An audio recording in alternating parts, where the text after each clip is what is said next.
దేవుని నామానికి వందనాలు.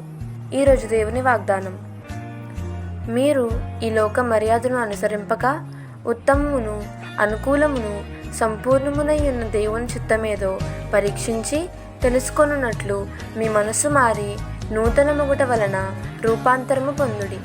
రోమాపత్రిక 12వ అధ్యాయం 2వ వచనం. ప్రియమైన వారలారా, దేవుడు మనల్ని ఈ లోకపు మార్గాలను అనుసరించమని పిలవలేదు. ఈ లోకం మనకి తాత్కాలికమైన సుఖాలు ఇస్తుంది, చివరికి మోసం చేసి వదిలేస్తుంది.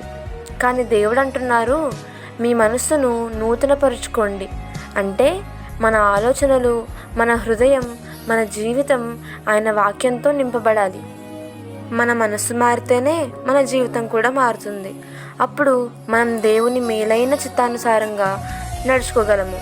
కాబట్టి మనమందరం కూడా లోకంతో పాటు నడవకుండా వాక్యంలో నడుచుకుంటూ దేవుని చిత్తానుసారంగా జీవిద్దాం. God bless you all.